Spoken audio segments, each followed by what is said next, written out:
5 lead institutions were granted National University Transportation Center grants under the Infrastructure Investments and Jobs Act, also known as the Bipartisan Infrastructure Law of 2021. They are Carnegie Mellon University,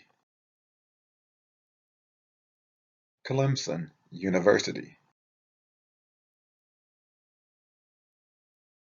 Prairie View A&M University,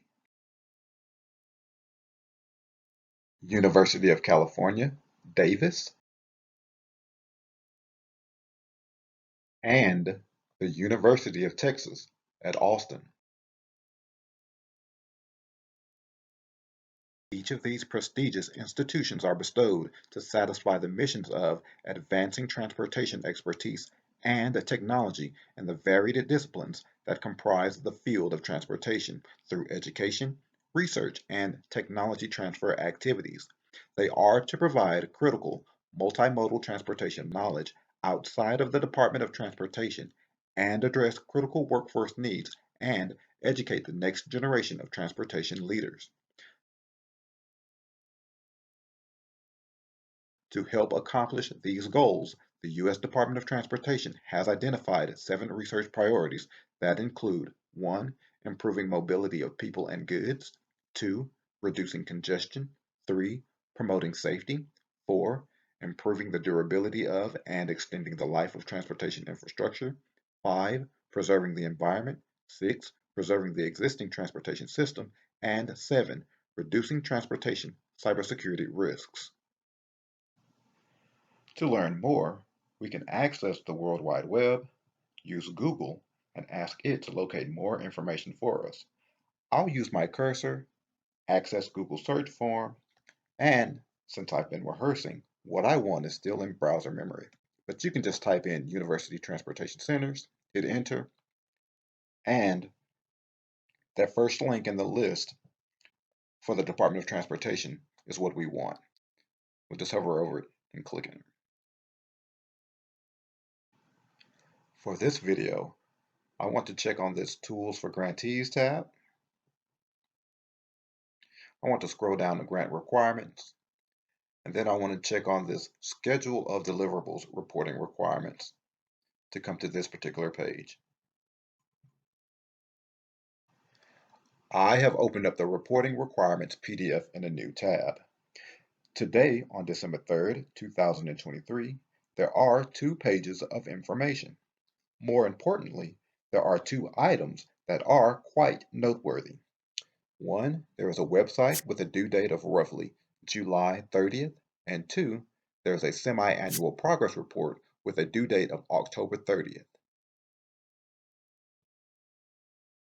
Returning to the University Transportation Centers page, we can select the list of centers, and then we can go down and select list of BIL UTCs, and this will generate a web page that provides a list of the national centers, the regional centers, and the Tier 1 centers. But what I want to pay attention to is the list of 5 national centers. And scrolling down, we can see that there's a total funding award of $4 million per center. And scrolling, we can see Carnegie Mellon University's Safety 21. Its website is present. Scrolling even further, Clemson University, the National Center for Transportation Cybersecurity and Resiliency. Website is present. Even further, Prairie View A&M University, the National Center for Infrastructure Transformation. Website is present. University of California, Davis, National Center for Sustainable Transportation. Website is present. And finally, University of Texas at Austin, Center for Understanding Future Travel Behavior and Demand. Its website is not present. As for the Center for Understanding Future Travel Behavior and Demand and its absence of a website, this could mean one of 2 things. 1, the Department of Transportation hasn't updated its website, or 2, the center hasn't produced a website. Moreover, if the public wanted to gauge the efficacy and efficiency of government spending, it cannot, because the center is only partially fulfilling its obligation.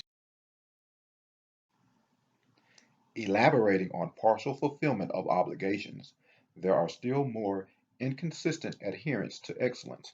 For example, if we scroll down and look at Carnegie Mellon University Safety 21, when we find its link, we can click on it. On its home page, we can clearly see there's a US.Reports tab. If we click on it, there's available the semi-annual progress report. That is too easy. Now let's go back. Let's scroll down even further to Clemson University's National Center for Transportation Cybersecurity and Resiliency. Click the link. And on the first page, News and Reports, we can see that there's a progress report, semi-annual. Click it.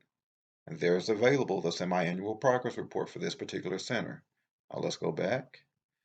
And we can scroll down even further to Prairie View A&M's Insight. You click the link.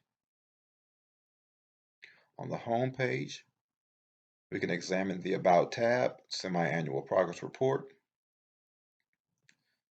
And then it says there's a semi-annual progress report, but there's no link, no PDF. There's nothing available for it.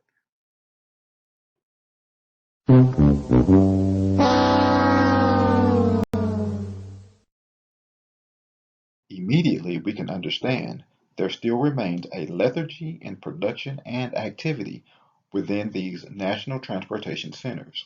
Again, these select centers receive $4 million per year for 5 years from the Department of Transportation.